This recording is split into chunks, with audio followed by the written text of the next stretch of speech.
네, 다 같이 요한복음 20장 19절 말씀부터 제가 읽겠습니다. 이날 곧 안식 후 첫날 저녁 때에 제자들이 유대인들을 두려워하여 모인 곳에 문들을 닫았더니 예수께서 오사 가운데 서서 가라사대 너희에게 평강이 있을지어다. 이 말씀을 하시고 손과 옆구리를 보이시니 제자들이 주를 보고 기뻐하더라. 예수께서 또 가라사대 너희에게 평강이 있을지어다. 아버지께서 나를 보내신 것 같이 나도 너희를 보내노라. 이 말씀을 하시고 저희를 향하사 숨을 내쉬며 가라사대 성령을 받으라. 너희가 네 죄든지 사하면 사하여질 것이요 네 죄든지 그대로 두면 그대로 있으리라 하시니라. 좀 띄어서 28절 도마가 대답하여 가로되 나의 주시며 나의 하나님이시니이다. 예수께서 가라사대 너는 나를 본고로 믿느냐? 보지 못하고 믿는 자들은 복되도다 하시니라. 네, 여기 29절 말씀까지 읽어드렸습니다.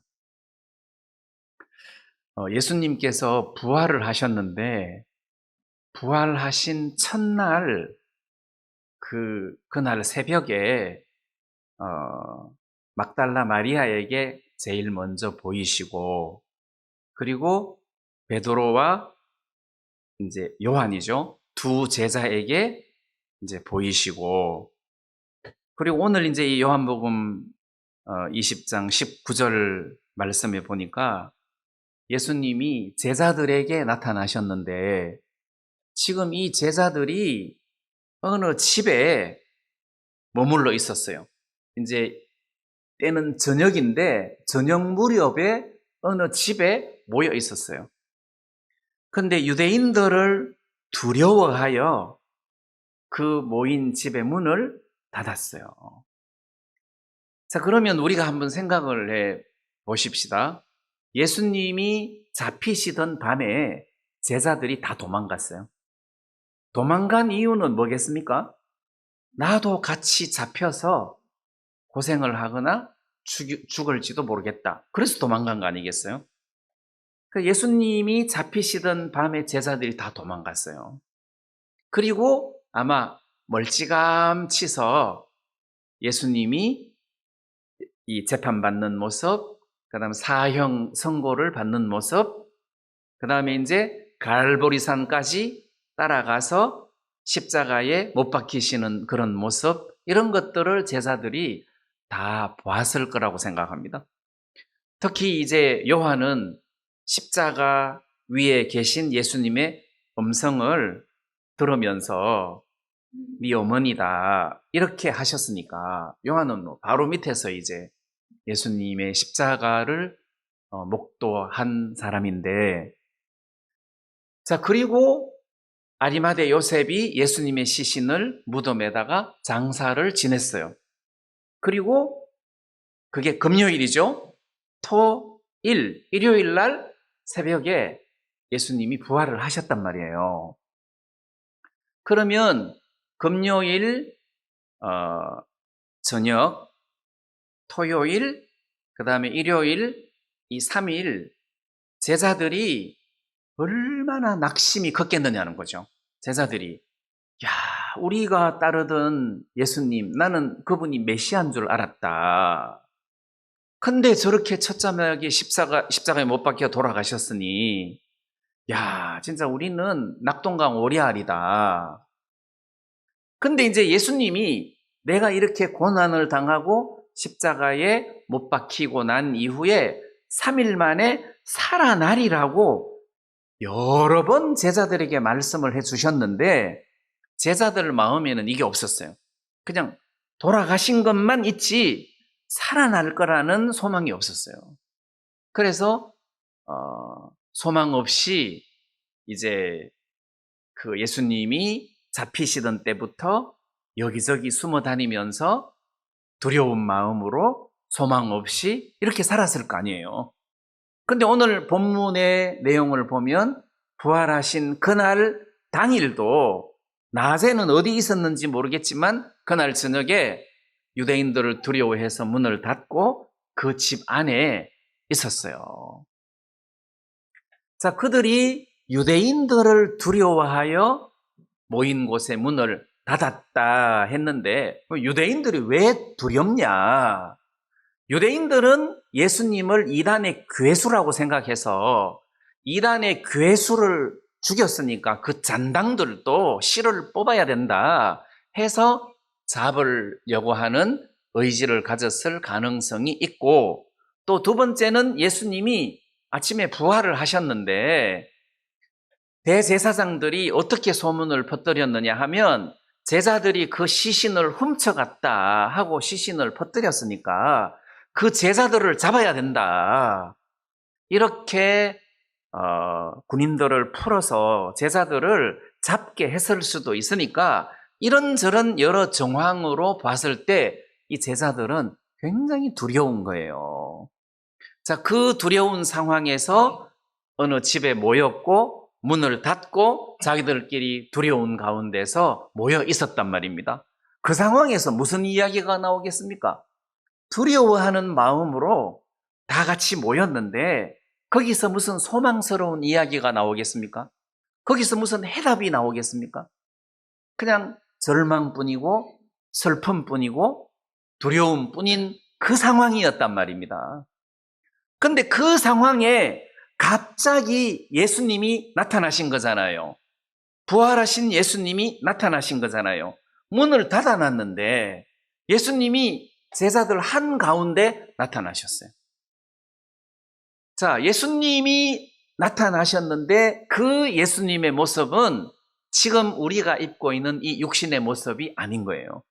문을 다 닫아놨는데 갑자기 탁 이렇게 나타나실 수 있는 그런 신령한 몸이었단 말이에요. 자, 예수님이 나타나셨어요. 근데 이제 문제는 그 20장 15절 말씀에 보면 예수께서 가라사대 여자여 어찌하여 울며 누구를 찾느냐 하시니 마리아는 그가 동산지기인 줄 알고, 그러니까 부활하신 예수님을 마리아가 봤는데 예수님이라는 사실을 몰랐어요. 동산지기인 줄 알았단 말입니다. 그럼 우리는 부활하신 예수님을 평소에 우리가 뵙던 예수님이다 하고 이렇게 쉽게 알아볼 수 있는 그런 모습이 아니었던 것 같습니다. 엠마오로 가는 두 제자도 예수님과 같이 한참 길을 가면서 이야기를 주고받았는데 이분이 예수님이라는 사실을 몰랐습니다. 근데 제자들이 이 집에 모여 있었는데 예수님이 짠 하고 나타나셨는데 전부 다 제자들이 예수님이다 이렇게 하지를 않았다는 거죠. 자, 예수님이 딱 나타나셨어요. 자, 그리고 제일 먼저 하신 말씀이 너희에게 평강이 있을지어다 이렇게 이야기를 하셨어요. 딱 나타나셔갖고 너희에게 평강이 있을지어다. 그 다음 이 말씀을 하시고 손과 옆구리를 보여주셨어요.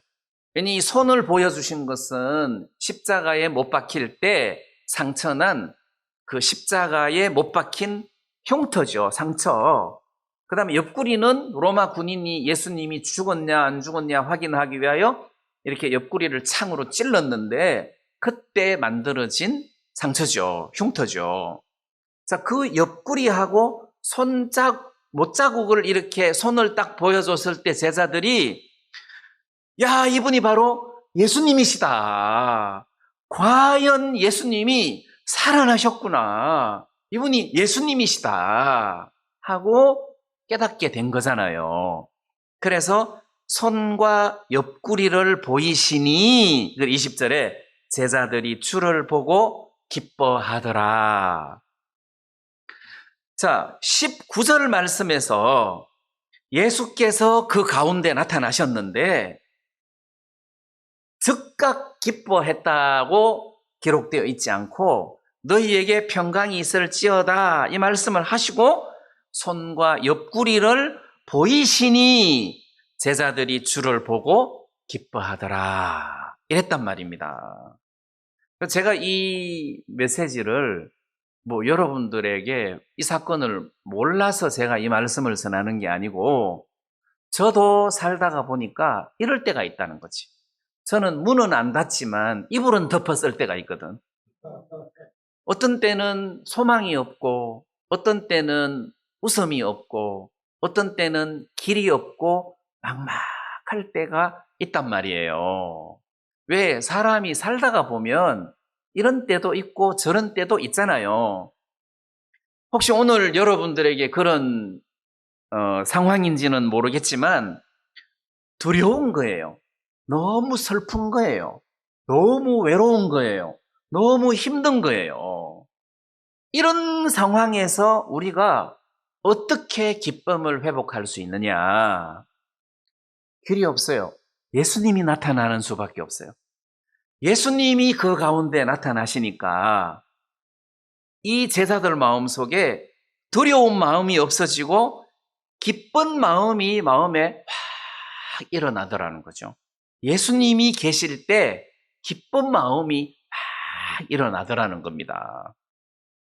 그다음 일예로 나인성의 어떤 과부에게 아들이 있었는데 그 청년 아들이 죽었잖아요. 그래서 그 장례를 치르기 위해서 그 시신을 가지고 성문 밖으로 나오는데 그때 마침 그 나인성 앞으로 오시면서 그 장례 행렬을 봤잖아요. 과부가 하나밖에 없는 아들인데 이 아들이 죽었으니 얼마나 슬프겠어요. 근데 예수님이 그 앞에 서서 그 과부를 보시고 불쌍하게 여기시고 그 다음에 그 죽은 아들을 살려주셨잖아요. 그러면 슬픔으로 가득한, 이제는 소망이 없어요. 아들이 죽었으니까. 슬픔으로 가득 찬 소망이 없는 그 상황에서 예수님이 딱 나타나시니까 예수님이 일을 하시더라는 거지. 그 슬픔을 물리쳐 주시고 그 죽은 아들을 살려주시더라는 거예요. 자, 예수님이 가시는 곳에는 항상 예수님으로 말미암은 이런 일들이 일어났다는 겁니다. 그럼 마찬가지로 우리에게도 동일하다는 것이, 때때로 우리 마음에 장례식을 하는 것 같은 그런 슬픔이 우리 마음을 엄습할 때, 그럼 예수님이 나타나셔가지고 예수님이 내 슬픔을 물리쳐 주시고 소망을 주시면 내 마음이 밝아진다는 거잖아요. 그럴 수밖에 없지요. 예수님이 나타나셨으니까. 그건 구약 성경 수넴 여자가 아들이 죽었을 때도 마찬가지잖아요. 엘리사를 굳이 자기 집으로 모시고 오기를 원했습니다. 엘리사가 그 죽은 아들을 봤을 때 엘리사가 그 죽은 아들을 살리더라는 거지. 자, 그리고 그 수넴 여자한테 소망을 주더라는 것입니다. 자, 제가 무슨 이야기를 하려고 하느냐 하면, 제가 구원을 받기 전에 저는 죄 때문에 너무 방황을 하고 이 죄를 어떻게 씻었으면 좋겠나 하는 그런 마음이 내 마음속에 너무 많아가지고 여기저기를 다니는 사람이에요. 그것도 고등학교 2학년 학생이. 죄사함을 받으려고 산기도도 가고, 그때 HCCC 해서 고등학교에도 CCC가 있었어요. 그래서 그 CCC는 토요일마다 모임을 갔는데 거기 가서 질문도 하고 성경도 배우고 이렇게 하는데도 내 마음의 이 죄는 이게 없어지지가 않는 거예요. 이게 죄 문제를 풀지를 못하는 거예요. 그래서 나중에 최종적으로 신앙의 회의를 느끼고 기독교의 회의를 느끼고 성경책 집어 던지고 그때부터 교회를 안 나가기 시작했단 말이에요. 그만큼 갈급하고 길이 없을 때, 그리고 저는 인생이 즐겁지가 않았어요. 인생이 참 슬프다. 인생이 참 허무하다. 인생에 소망이 없다. 무슨 인생이. 해서 저는 이 인생이 절대 즐거움이 없었어요. 자, 그러던 어느 날 내가 복음을 만났잖아요. 예수님을 만났잖아요. 말씀을 만났단 말입니다. 내가 그 상황에서 보라, 세상 죄를 지고 가는 하나님의 어린 양이로다 하는 말씀을 만났을 때 눈이 번쩍 떨어졌다는 거죠. 그 다음에 염소와 송아지의 피로 아니하고 오직 자기 피로 영원한 속죄를 이루사 단번에 성소에 들어가셨느니라. 그 말씀을 내가 딱 보았을 때 눈이 번쩍 떨어지고 이 가슴에 얹힌 죄가 다 사라져 버리더라는 거죠.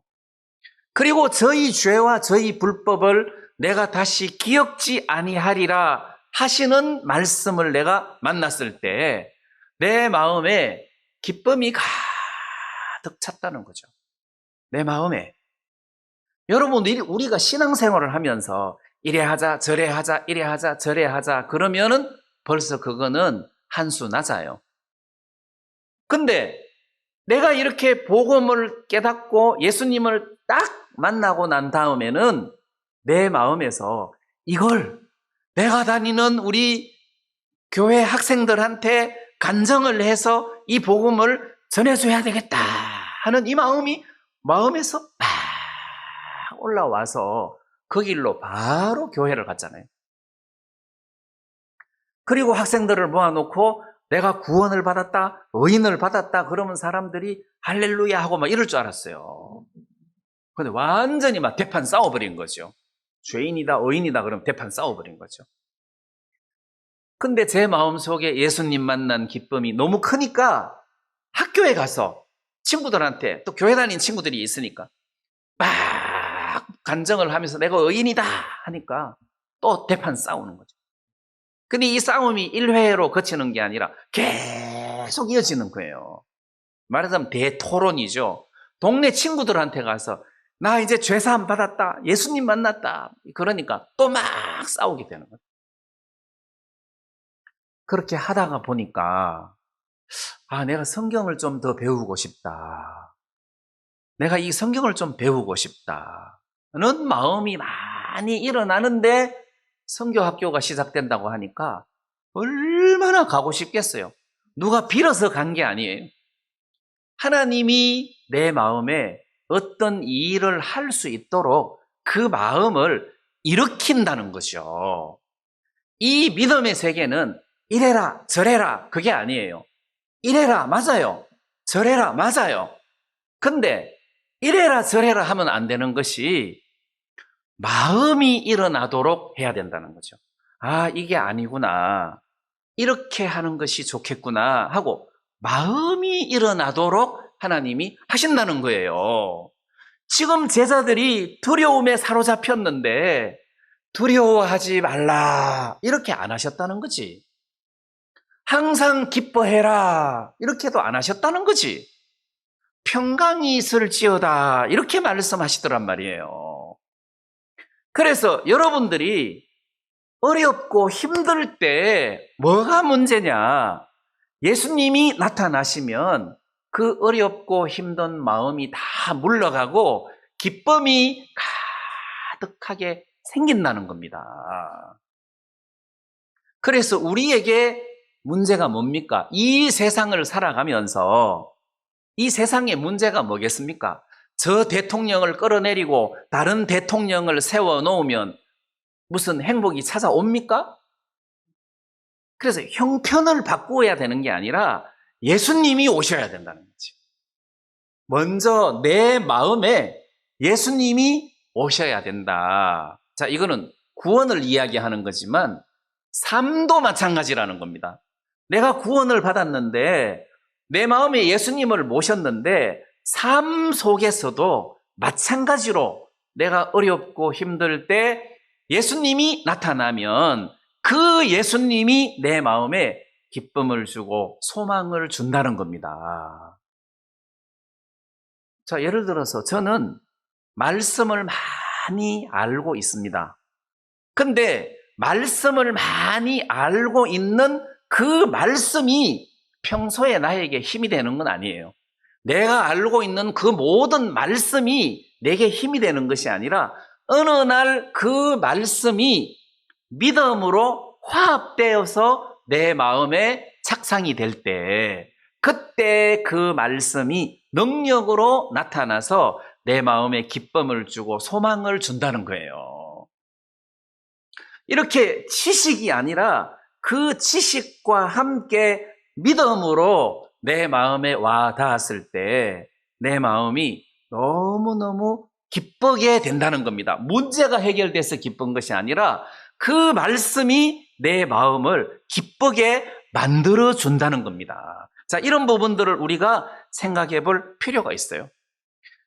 자, 과거에도 제가 좀 어렵고 힘들 때가 있습니다. 제가 어렵고 힘들 때 저는 우리 가정 문제로 어렵고 힘든 때는 없어요. 전부 다 교회 문제예요. 교회 문제로 어렵고 힘들 때가 있어요. 자, 그때 제 마음에 요한복음 15장 말씀이 믿음으로 탁 와 닿았어요. 그 말씀이 내가 너희가 나를 택한 것이 아니요 내가 너희를 택하여 세웠나니 이는 과실을 많이 맺게 하고, 내가 예수님을 붙든 게 아니라 예수님이 나를 붙들었구나. 또 사실 그렇거든요. 무슨 고등학생이 무슨 복음에 열정이 있어가지고 내가 복음을 위하여 산다 이랬겠어요. 하나님이 그 어린 나를 꼬신 거잖아요. 그때 이 살기 좋은 세상에 재밌는 것도 많은데 노래방이 뭔지도 모르고 40년을 살았으니 하나님이 내 마음을 나쁘게 말하면 꼬셨고, 진짜 성경적으로 말하면 내 마음을 이끄시고 인도하셔서 이 길로 걸어가게 하셨지, 내가 복음을 위하여 살아야 되겠다 이렇게 내가 마음 먹은 건 아니라는 겁니다. 그런 마음이 있었다면 그때 주님이 그 마음을 주신 거예요. 그리고 제가 선교회를 나왔어도 목회를 해야 되겠다, 나는 그게 자신이 없었어요. 실력이 없어서 자신이 없었다기보다도 피곤한 거예요. 목회라는 것은 진짜 피곤한 거예요. 그렇지만 저는 예배는 드리겠습니다. 예배는 드리겠습니다. 그래서 우리 예배를 드리자 하다가 여기까지 온 거잖아요. 여기까지 온 거잖아요. 근데 주님께서 나에게 네가 나를 택한 것이 아니라 내가 너를 택하여 세웠나니 했으니까, 주님이 앞서가십시오. 주님이 주인이십니다. 이 마음이 제 마음 속에 생기니까 모든 어깨의 짐이 다 내려지는 거예요. 자, 그래서 마음이 굉장히 편안하고 감사하고 쉼이 생기더라는 겁니다. 근데 이제 건강에도 또 제 마음이 굉장히 어렵고 힘들고 어둡고 이제 어깨가 무거운 거예요.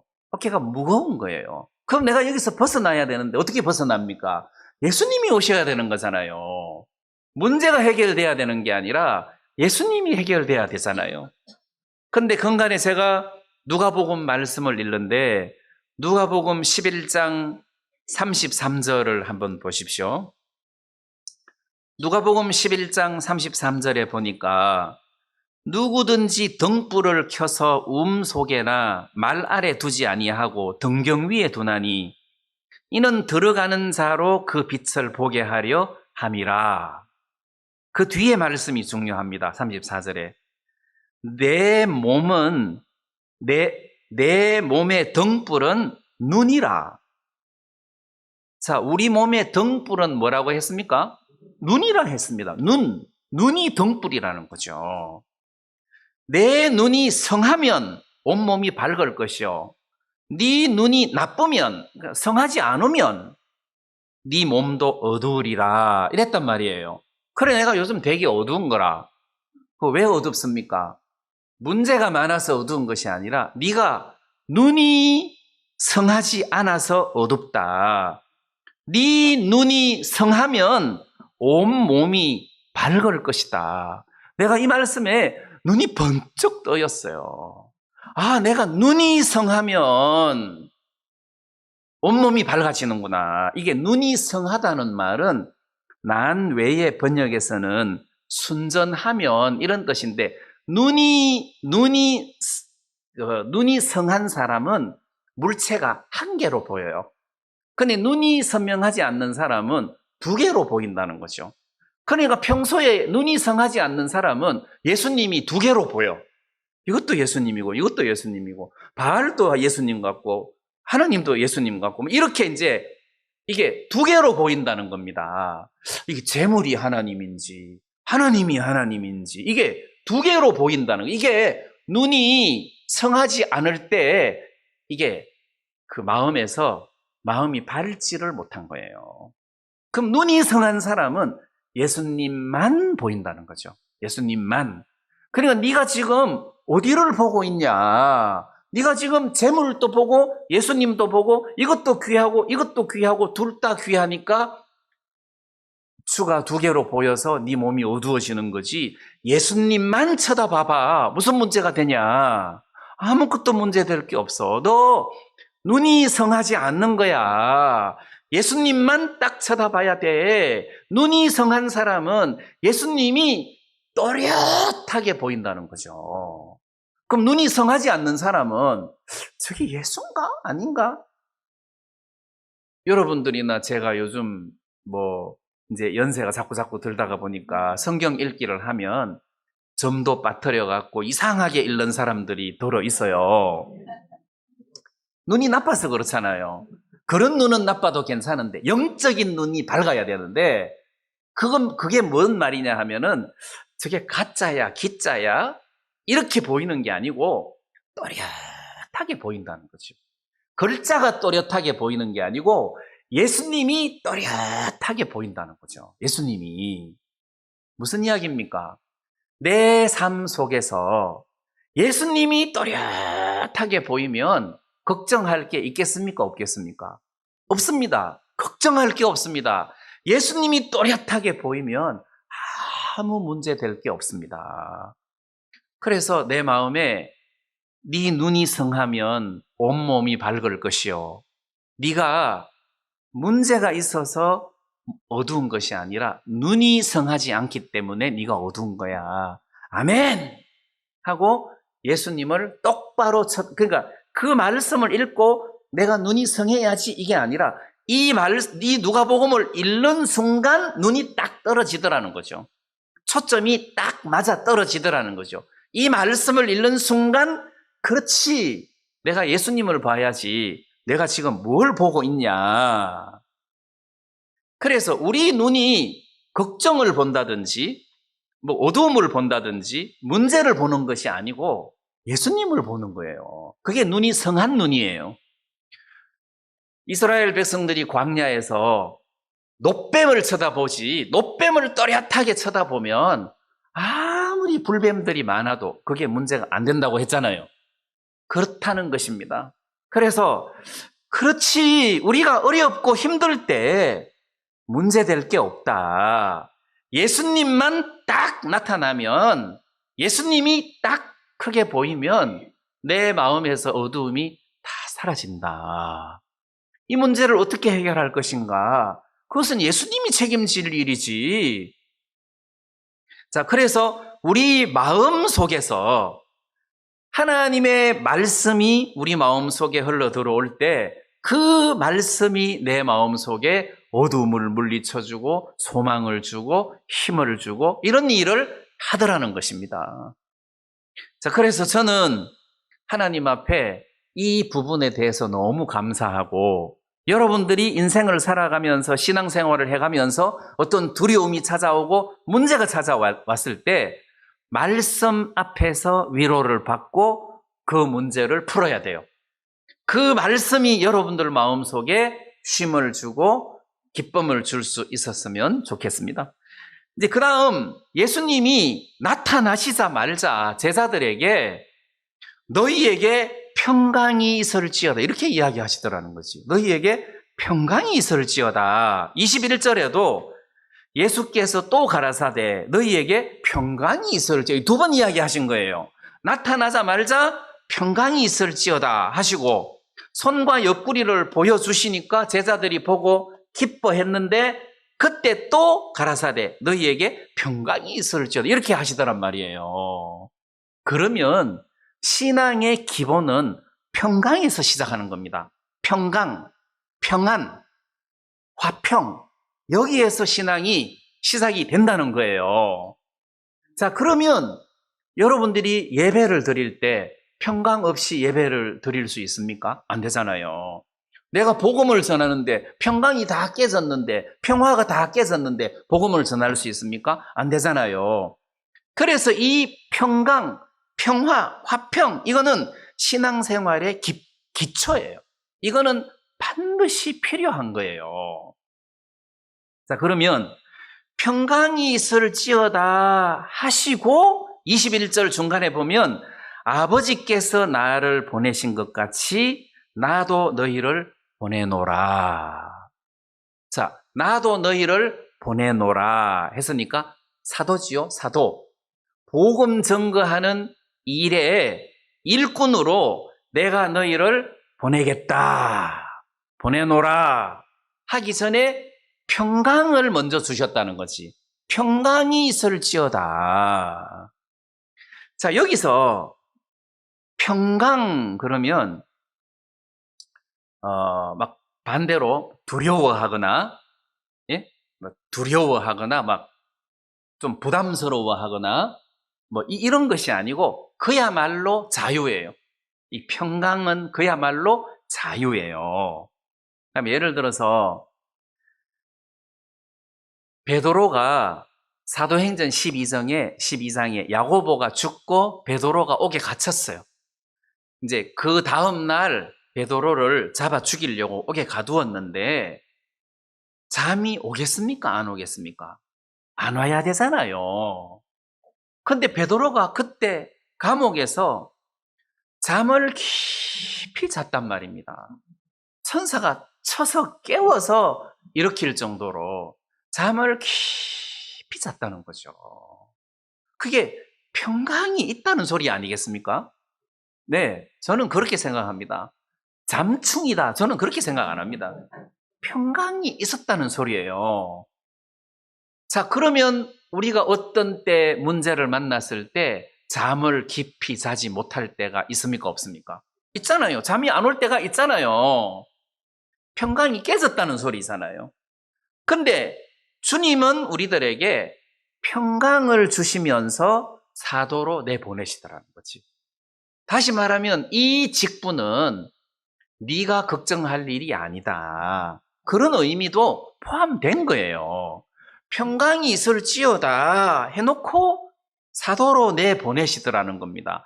그것도 모자라서 성령을 받아라 하시면서 그 제자들에게 숨을 내쉬시면서 성령을 주셨다는 겁니다. 그렇게 해서 내보내지 가서 말씀을 전하고 복음을 전해라 그렇게 예수님은 절대 하시지 않는다는 겁니다. 여러분 우리가 신앙생활을 할 때 제가 목사님과 목회를 하는데 그러면 설교를 잘해야지 목회를 잘해야지 전도를 잘해야지 뭐 자매님들이 요리를 할 때는 내가 반찬을 잘 만들어야지 맛있게 만들어야지 건강하게 만들어야지 뭐 이렇게 뭘 이렇게 잘 하고 싶은 마음이 있잖아요. 근데 그게 마음에서 우러러 나와서 그렇게 하는 거랑 누군가가 시켜서 그렇게 하는 거랑 질이 다르다는 거죠. 아씨 그냥 대충 먹으면 되지 뭘 건강 따져 쌓고 뭐 설탕 그만 넣으라 하고 뭐 다른 거 넣으라 하고 그러면은 그게 일이 안 된다는 거죠. 그거 진짜 일이 된다는 거죠. 그러니까 신앙은 내가 자주 말씀드린 것처럼 애인 집에서 도배하듯이 하는 것이 신앙이다. 내가 사랑하는 애인이 있는데 김동성 씨 우리 집에 자취방에 도배 좀 해 주시겠어요? 그러면 막 얼씨구나 좋다 지 화자 좋다 뭐 이렇게 해야 되는 거잖아요. 아이고 김동성 씨 여기 뭐 어깨에 풀 묻었어요. 그러면 괜찮아요. 뭐 이렇게 하는 거지. 풀 이렇게 안 한다는 거죠. 그러면 우리가 하나님을 섬기는 것도 하나님은 성령으로, 말씀으로 우리 마음 속에 하나님을 섬기는 것이 기쁘고 감사하고 즐겁도록 해서 하나님을 섬기게 하는 것이지, 하나님이 율법처럼 이래라 저래라 이래라 저래라 그렇게 하지는 않는다는 겁니다. 그거는 신앙 아니에요. 그 신앙은 오래 못 가요. 그 신앙을 한 사람은 다른 사람을 판단할 수밖에 없어요. 왜? 오론만 있으니까. 그래서 내가 애인 집에 도배를 하는데 무늬를 맞춰야 되잖아요. 삐뚤삐뚤하게 맞출 때 이렇게 하면 안 됩니다. 똑바로 맞춰야 됩니다. 아이고, 이 자취집 내가 여기서 뭐 몇 년 살 것도 아니고 그냥 10개월 계약했는데 그때까지만 제가 좀 깨끗하게 쓰려고 하니까 대충 하세요. 그래도 아니에요 하고 내가 이렇게 반듯하게 하는 게 마음이잖아요. 그렇죠? 근데 내가 일을 시킨다고 해봐요. 일을 시킨다고 해봐요. 형제님, 도배 좀 해주세요. 제가 바쁜데. 아니, 지가 해줄 걸 지도 안 하면서 뭐 나보고 해주려고 그래. 뭐 이렇게 하기는 해야 되겠는데, 의무적으로 하려고 하면은 무늬를 대충대충 맞추고, 풀칠도 대충대충 하고, 모든 것을 대충대충 한다는 겁니다. 그게 의무라는 겁니다. 그게 법이고 율법이에요. 여러분, 사랑이라는 것이 마음에서 우러러 나와서 막 껴안고 싶고 해주고 싶고 돕고 싶고, 이게 사랑이잖아요. 사랑해야 돼 해서 사랑하면 그게 됩니까? 여러분, 우리는 서로 사랑해야 되는 것이 아닙니다. 서로 사랑해야 되는 게 아니고 사랑할 수밖에 없는 마음의 세계가 만들어져야 된다는 거죠. 그래야 신앙이 되는 거 아닙니까? 어느 누가 야, 손자들 똥이니까 안 더러워, 그 말 할 필요가 뭐가 있습니까? 마음에서 저절로 사랑스러우면 똥이 안 더러운 거예요. 저는 신앙생활 하는데 가장 중요한 것은 이론이 아니고 실제 그리스도의 마음이 내 속에서 작용을 해야 된다고 생각합니다. 그렇지 않으면 오래 못 갑니다. 오래 못 갑니다. 여러분, 연보도 기쁨으로 해야 되는 거잖아요. 기쁨으로 해야 되는 거잖아요. 내가 하고 싶어서 해야 되는 거잖아요. 근데 시켜서 하면 얼마나 힘들고 피곤하겠습니까? 신앙생활은 마음에서 우러러 나오게 되는 것이다. 그래서 예수님이 처음에 나타나서 평강이 있을지어다, 그거는 인사로 할 수 있어요. 처음 나타나셨으니까 너희에게 평강이 있을지어다. 근데 또 두 번째, 너희에게 평강이 있을지어다, 이거는 그냥 하시는 것이 아닌 거예요. 제자들 속에 진짜 그야말로 평강, 평화를 심어주고 싶으신 거잖아요. 그 터 위에서 사도로서의 어떤 복음 증거하는 일들을 하게 되시는 거예요. 그것도 모자라서 그냥 제자들을 보낸 것이 아니라 숨을 내쉬면서 가라사대 성령을 받아라 해서 제자들 속에 성령을 부어 주셨단 말입니다. 제자들 속에 성령을 불어 넣어 주시면서 이 숨을 내쉬며 가라사대 성령을 받아라, 이거는 여러분들도 알다시피 창세기에 하나님이 아담을 흙으로 만드시고 그 코에 생기를 불어 넣으셨어요. 이게 똑같은 거잖아요. 후 하고 생기를 불어 넣었더니 사람이 생명이 된지라, 살아있는 생명체가 됐다. 그러면 이 생기를 불어넣기 전에는 다 만들어졌는데 생명이 된 게 아니잖아요. 살아있는 혼이 생명체가 된 것이 아니란 말입니다. 여기서도 마찬가지로 이 성령, 이 숨을 내쉬지 않고 나가서 전파해라 그러면 이 사람들이 얼마나 힘들겠어요. 근데 숨을 내쉬며 가라사대 성령을 받아라 하셔서 이 제자들을 살리신 거잖아요. 살리신 거잖아요. 자, 그래서 이 제자들이 사도행전 가 보십시오. 이 제자들이 하는 행동을 보면 베드로가 아니에요. 그냥 야고보가 아니에요. 스데반이 아니고 예수님이 일하는 것 같은 그런 모습을 우리가 본다는 겁니다. 내가 해야지가 아니잖아요. 주의 영이 그들에게 나타나시는 거잖아요. 그래서 저는 하나를 배워도 하나님의 성령으로 말미암아 끌려서 이렇게 하나님을 섬기고 봉사하고 이렇게 주님을 섬기는 이런 어떤 사역을 하면 어렵지가 않습니다. 왜? 애인 집에 도배하는데 어렵겠습니까? 절대 안 어렵습니다. 절대 안 어렵습니다. 그래서 우리가 이렇게 믿음 안에서 성령으로 또 내가 하는 것이 아니라 주님으로 말미암아서 하는 겁니다. 그래서 예수님께서 평강이 있을지어다 했어요. 그래서 평강을 좀 이해를 사람들이 잘 못하시더라고요. 그 평강 반대가 뭔지 아십니까? 영어로 스트레스예요. 평강 반대가 스트레스예요. 그러면 내가 하나님을 섬기면서 스트레스 받으면 되겠습니까? 안 되죠. 그 무슨 하나님을 섬기는 겁니까? 스트레스를 받으면. 내가 하나님을 섬기면서 기쁘고 감사하고 즐겁고 행복해야 되는 거잖아요. 평강이 있으니까. 그래서 웬만큼 문제를 봐도 내 마음속에 포용이 된단 말입니다. 신앙생활 하면서 하나님으로 말미암아 믿음으로 말미암아 평강으로 여러분들 마음을 지배하시고 스트레스를 말씀으로 다 날려버리셔야 돼요. 그런 은혜가 여러분들에게 있었으면 좋겠습니다.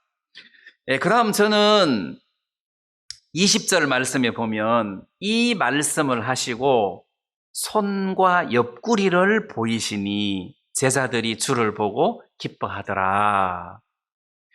그냥 손만 보여도 되는데 옆구리까지 같이 보이시니까 예수님께서 손과 옆구리를 보이셨어요. 야, 내다. 그거 안 보이고, 야, 내다. 내가 이렇게 부활한 거야. 이렇게 해도 되는데 손과 옆구리를 보이셨어요. 자, 이것은 내가 바로 십자가에 못 박혀 죽은 나사렛 예수야. 내가 바로 그야는 것을 제자들에게 보여주고 싶은 거잖아요. 내가 바로 너희들의 주 예수다. 이걸 보여주고 싶은 거잖아요. 자, 그런 면에서 야, 진짜 이분이 예수님이시구나. 예수님이시구나. 자, 이것을 보고 주를 보고 기뻐하더라. 해서 예수님이 부활하셨구나 해서 다 기쁨이 넘친 거예요. 보고 기뻐하더라. 그 다음에 29절 말씀에도 보면 예수께서 가라사대 너는 나를 본고로 믿느냐 보지 못하고 믿는 자들은 복되도다 하시니라. 그러니까 도마도 예수님을 봤어요. 손바닥과 옆구리를 봤어요. 자, 그리고 믿었단 말입니다. 본고로 믿느냐 보지 못하고 믿는 자들은 복되도다 하시니라. 그러면 보지 못하고 어떻게 믿습니까? 이거 들음으로 믿는 거예요. 오늘 이 시대는 우리가 예수님의 못자국과 옆구리를 보고 믿는 것이 아니라 이 말씀을 듣고 믿는 거예요. 근데 예수님 말씀하시기를 보고 믿느냐 보지 못하고 믿는 자들은 복되도다 했으니까 도마보다 우리가 더 복된 사람이라는 것입니다. 자, 그래서 듣고 믿는 겁니다. 왜 여러분들 성경 말씀 다 잘 아시겠지만 그 로마서 10장에도 믿음은 들음에서 나고, 그죠? 믿음은 들음에서 나고, 들음은 그리스도의 말씀으로 말미암았느니라. 그렇게 돼 있죠. 그러면 그리스도의 말씀을, 이 성경 말씀을 들음으로 믿음이 난다. 그 말이잖아요. 들었는데도 믿음이 안 날 때 어떻게 계속 더 들어야죠. 그 믿음이 안 나는 들음은 뻥이에요. 그리스도의 말씀을 들음으로 믿음이 난다. 그래서 믿음은 들음에서 난다. 이렇게 해서 우리가 예수를 믿는 거고 삶 속에서 예수를 믿는 거잖아요. 이런 믿음이 내 속에서 형성됐을 때 내가 하나님을 기쁨으로 섬길 수 있는 것이고 복음을 섬길 수가 있는 것입니다. 그 다음 골로새서 말씀에도 그 유명한 말씀이 있는데 골로새서 1장 6절 말씀에 이 복음이 이미 너희에게 이르매 너희가 듣고 참으로 하나님의 은혜를 깨달은 날부터 그냥 듣고가 아니고 듣고 은혜를 깨달은 날부터 이게 믿음의 세계예요. 듣고 믿었을 때 깨달은 날부터 너희 중에서와 같이 또한 온천하에서도 열매를 맺어 자라는도다. 자, 오늘 이 시대는 보는 것이 아닙니다. 혹시 여러분들이 아이고 나도 예수님을 직접 못자국과 옆구리에 창자국을 보면 잘 믿겠는데 아이고 그 시대의 제자들은 좋겠다. 우리는 보지도 못하고 이렇게 하시면은 그것도 말씀을 안 믿는 사람이잖아요. 예수님이 본고로 믿느냐 보지 못하고 믿는 자들은 복되도다. 이렇게 하셨으니까 우리가 이 말씀을 듣고 믿는 것도 보고 믿는 것 못지않게 훨씬 더 복되구나. 이렇게 생각하시면 된다는 거죠. 그래서 여러분들이 하나님 말씀을 읽고 듣고 하시는데 그 말씀이 여러분들 마음속에 임해서 여러분들 마음을 딱 이렇게 여러분들 마음을 딱 잡아줄 때 그게 깨달아질 때 또는 그 말씀이 여러분들 마음속에서 믿어질 때 그때부터 이 말씀이 여러분들 속에서 일을 하시는 거잖아요. 예, 평안을 주고 안식을 주고 스트레스를 물리쳐주고 기쁨과 소망을 주고 이런 일을 말씀이 여러분들 속에서 한다는 겁니다. 자, 그래서 도마가 예수님을 보고 믿었어요. 딱 보고 보니까 야, 나의 주시며 나의 하나님이시니이다. 이렇게 고백을 합니다. 나의 주요 나의 하나님이시니이다. 이 고백은 우리가 시편 공부하면서 많이 봤는데 나의 주여 할 때 이 주는 왕이라는 뜻입니다. 나의 왕이여 이런 뜻입니다. 나의 왕이여 나를 다스리는 자시요. 이 고백 속에 모든 짐이 다 내려지는 겁니다. 원래 이 사실을 믿음으로 받아들여서 예수님을 믿음으로 당신은 나의 왕이십니다. 당신은 나의 주님이십니다. 이 고백 속에 내가 책임질 일은 하나도 없습니다. 내가 걱정할 일이 아닙니다. 내가 걱정하는 것은 주님을 무시하는 거고 월권입니다. 이런 모든 것들이 다 포함된 내용이라는 겁니다. 나의 주님이시여 이 말 속에는 이제 걱정할 게 없구나. 이제 내가 나를 지킬 일도 없구나. 주님이 알아서 하시겠구나. 이게 포함된다는 거죠. 나의 주시며 나의 하나님이시니이다. 이게 뭡니까? 이 하나님이라는 말은 천지를 창조하셨다는 거예요. 이분은 홍해 바다를 가르셨다는 거예요. 자, 천지를 창조하시고 홍해 바다를 가르시고 이스라엘 백성들을 40년을 인도하신 하나님이시다. 내 평생을 능히 인도하실 하나님이시다. 그 고백이 이 짤막한 표현 속에 다 들어있는 거예요. 예수님의 그 손 옆구리를 보는 순간 이분은 메시아다. 나의 주님이시며 나의 하나님이십니다. 그 고백 속에 도마는 남은 모든 일생이 주님에게 드려지고 속해진 거잖아요. 그 이후부터 도마가 책임질 일은 없다는 겁니다. 왜? 주인이 책임지지 누가 책임지겠습니까? 자, 우리도 예수님을 이런 고백으로 섬겼으면 좋겠다는 생각이 들고요.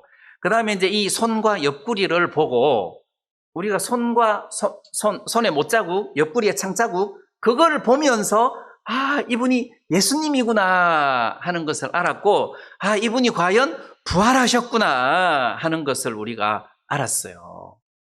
그러면 이 손의 못자국과 옆구리의 창자국을 예수님은 나는 하나님 앞에서도 보여준다고 생각해요. 하나님 앞에서도. 왜냐하면은 예수님은 우리 연약함을 위해서 친히 우리를 위하여 간구하시는 자시다 하고 로마서에 그렇게 돼 있거든요.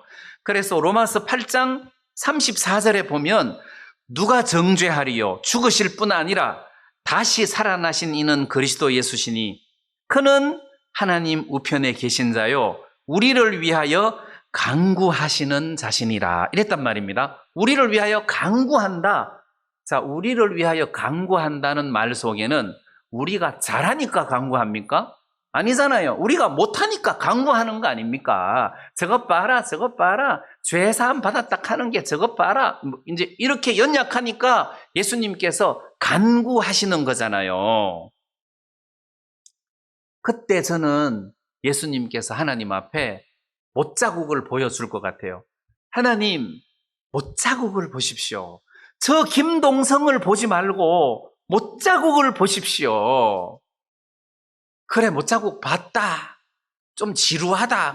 그럼 이제 창자국을 보십시오. 이 자국이 왜 생겼습니까? 자꾸 저 김동성을 보시지 마시고 못자국을 보시고 창자국을 보십시오. 저는 하나님 앞에 예수님께서 그것을 증거할 걸로 생각해요.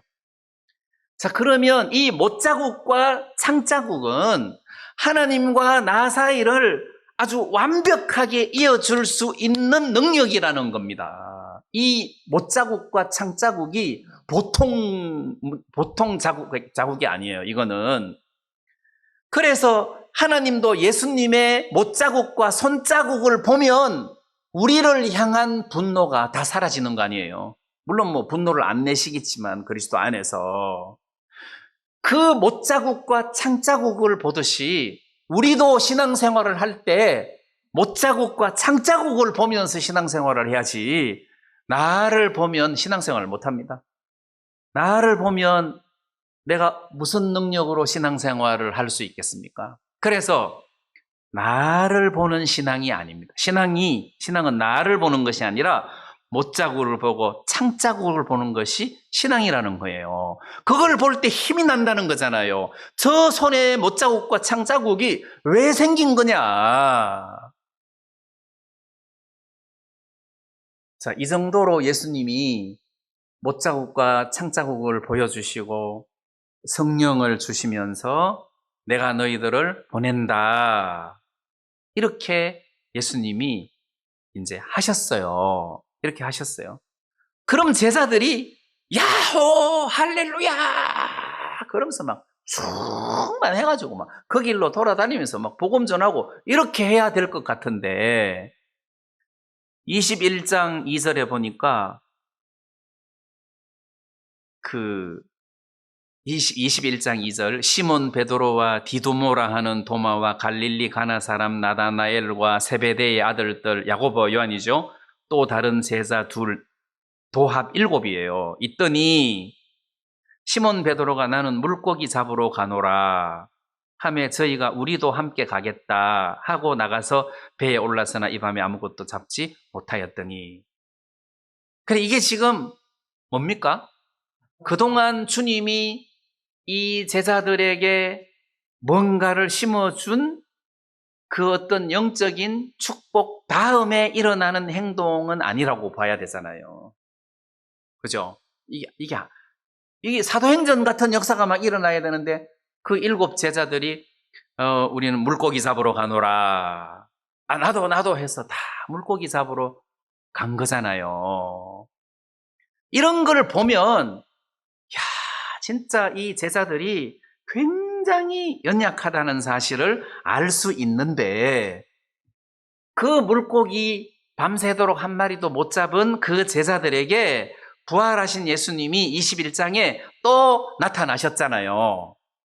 또 나타나셔가지고 예수님이 책망하셨습니까? 야, 너것들 정신 좀 차려라. 내가 뭐라 하대? 내가 손자국, 못자국, 창자국까지 다 보여주면서, 내가 성령까지도 주면서, 네 죄든지 사하면 사하여질 것이요, 네 죄든지 그대로 두면 그대로 있을 것이다. 내가 이렇게 이야기했지. 응? 내가 복음 전하라고 했지. 근데 이게 뭐야 지금? 이렇게 안 하셨다는 거죠. 근데도 사도행전으로 넘어가면서 이 제자들이 완전히 변하더라는 거죠. 어떤 푸시가 없었는데도 사도행전으로 넘어가면서 변하더라. 그게 저는 너무 놀랍다는 거죠. 그게 저는 너무 놀랍다.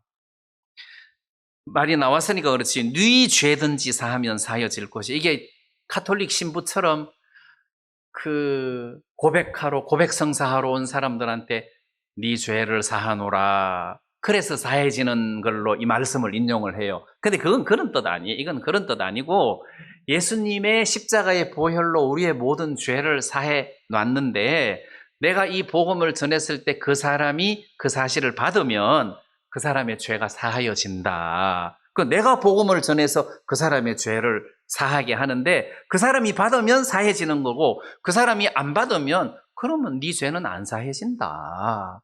그런 의미로 해석을 해줘야 된다는 거죠. 그래서 복음을 전해라.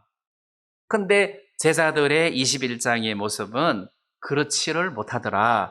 그렇지만 예수님은 그것까지도 다 알고 계시면서 결국은 예수님의 주권, 예수님의 주관으로 약속대로 베드로를 사람 낚는 업으로 만드시더라고요. 네가 되라 이렇게 안 하시고 예수님 당신의 주권으로 사람 낚는 어부가 되게 하시더라는 거예요. 자, 그런 면으로 봤을 때 부활하신 예수님이 부활하시고 난 이후에도 우리를 위하여 친히 간구하시고 우리를 도우시고 내가 너희를 고아와 같이 버려두지 아니하겠다고 하시고, 이 부활하신 예수님이 왜 부활했냐? 끝까지 우리의 목자가 되시기 위함이다. 끝까지 우리의 목자가 되기 위함이다. 이런 주님이 나의 하나님으로, 나의 주님으로 내 마음속에 세워져 있을 때 모든 책임이 죄가 전가되듯이 예수님에게 전가되는 것이 아니냐. 그 믿음 안에서 우리가 평강을 누리는 것이고 자유를 누리는 것이고 소망을 가지는 것이 아니냐 해서 오늘 아침에 여러분들 마음속에 내 인생을 구원하시고 목자가 양을 인도하듯이 인도하시는 하나님이 계시기 때문에 우리가 이 예수님을 믿는 믿음으로 모든 짐들을 그냥 다 내려놓고 죄를 내려놓듯이 이렇게 평강 가운데서 하나님을 섬기면 되겠구나 해서 이런 어떤 그 믿음을 가지시고 이런 마음으로 하나님을 섬길 수 있었으면 좋겠습니다. 네, 우리 말씀 여기까지 나누겠습니다. 우리 다 같이 찬송 한 장 부르겠습니다.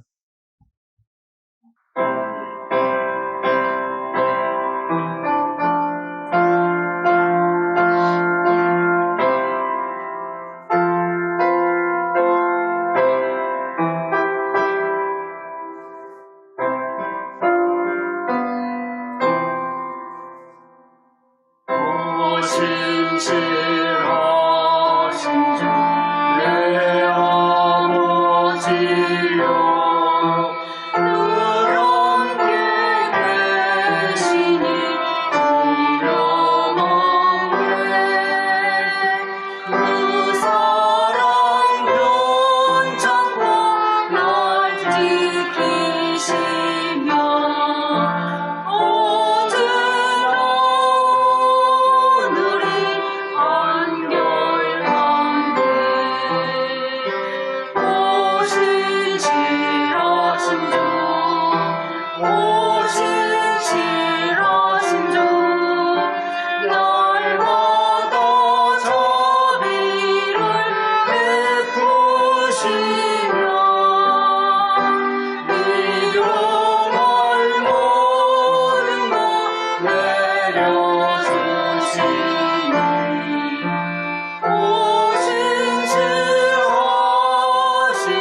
신실하신 주 날마다 자비를 베푸시며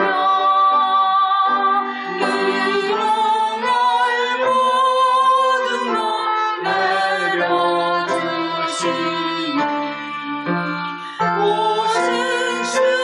오신실하신 주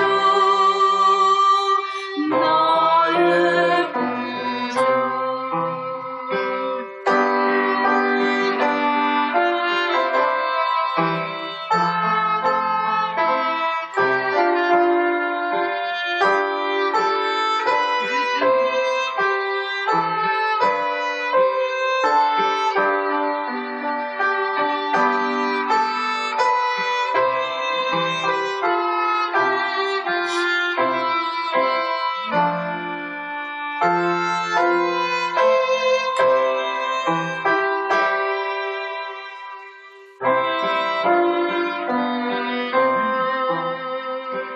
내 죄를 사하여 아니하시고 주 친히 오셔서 인도하네 오늘의 힘내고 내일의 소망 주머니 만족을 내리시네 오신실하신 주 오신실하신 주 날마다 자비를 베푸시며 일용할 모든 것 내려주시니